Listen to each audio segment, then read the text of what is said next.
or especially like over the last 3 years since I was diagnosed, people will always say to me, can I bring you anything? Can I do anything for you? Is there anything I can do? And of course there are small little things, but running a marathon was never on the list of things I thought somebody would do for me. And when I think about it, it is overwhelming sometimes to think people ran a marathon, all starting with the idea of doing it for me, with me. It was soccer that brought this group together originally. Everyone clicked. Everyone was part of a special circle of friends. Diane was also planning to wed the love of her life. It was about 2 months before the wedding, and I had a pain in my abdomen for a couple of days, and I called my physician and I talked to her about it. She wasn't really worried about it. It could be so many different things.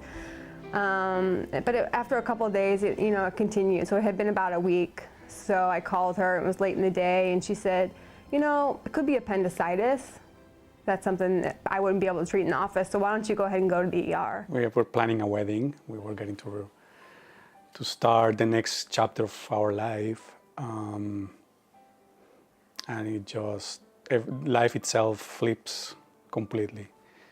She immediately experienced emergency surgery. And so when I woke up, I found out that it was cancer.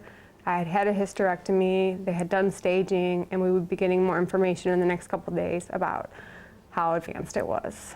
We were still going to have to figure out where that was exactly, but that meant stage 4. So that's as bad as it gets. Her friends never left her side. Going with her to treatments, they would talk about family, goals, and her dream to run the Chicago Marathon. So we were sitting at Siteman in South County and talking about the marathon and how I had volunteered before and had such a great experience. I had seen you before at the marathon in Chicago, and I wanted to do it. But I just couldn't do it that year.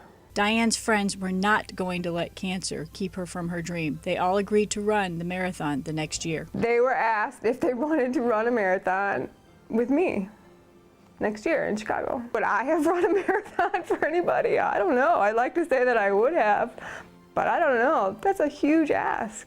I mean, that is a huge ask. That's at least 6 months of commitment to running multiple times a week, of these women that have big families saying, nope, I'm gonna miss that practice this week, or I'm gonna miss that game because I'm training for a marathon. I mean, this was a huge commitment.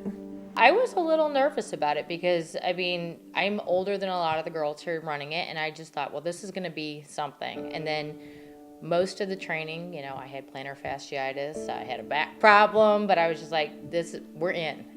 And this team of soccer players turned marathon runners devoted their race to raising money for the American Cancer Society to move closer to a cure for cancer. I am a 7-year breast cancer survivor. When I signed up in June, which was late, it was $1,200 or $1,900. And I was like, and talked to my husband, and he said, well, let's just do the $1,900 and see what we can do.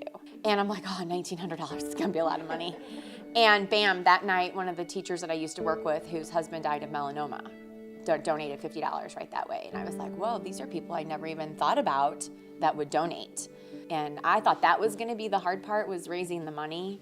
But it was the 19, 20-mile runs that were harder than I thought they would be. Charlotte and I held a lemonade stand on the corner of Hearst Street in Kirkwood.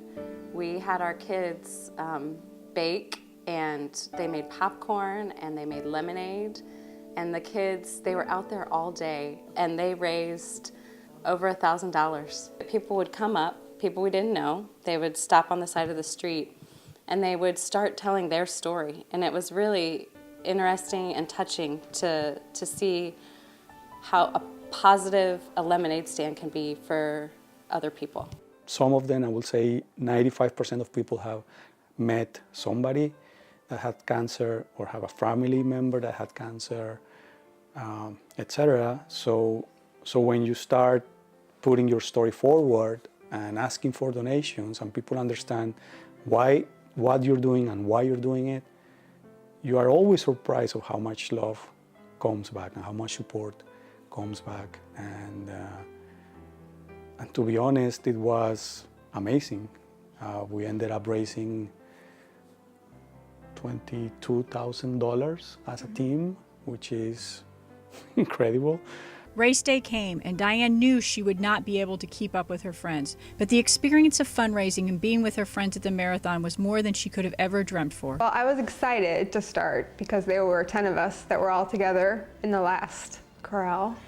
And I didn't know at the time the other 9 people running with me had agreed to all stay together to run the first mile with me. So when we did that together, it was really emotional for me because I wanted to run it, but I didn't expect everybody to want to stay with me at my little barely moving, running, walking pace.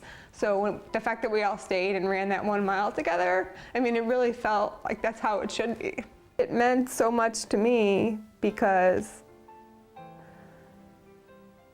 when I pictured what running a marathon with everyone together, that's what it would be like. We would all be there to start and support each other. And you know, I know 15 people can't run a marathon together. That's not the way it works. But the fact that we could run 1 mile together, you know, it was a really powerful moment. So people would be shocked that I did this because I am bionic. I have a L4, L5 disc replacement in my back. They said I'd never run. I'd never play soccer. And I'm out there doing it. So during the marathon,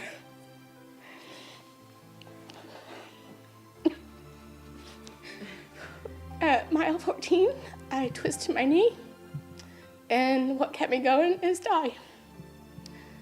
If somebody asked me, yes, the marathon gave Diane strength to continue with all that, of course. She's the real hero of the story here, but having this support and having all these people helping her and supporting her and being there for her has a physical effect on her well-being and on her mood and on her health. So yeah, I think it really helps. I mean, I didn't have any doubts about the way my friends feel about me. I mean, I could tell you that before all of this. I know how much they love me, but I mean, I feel it now.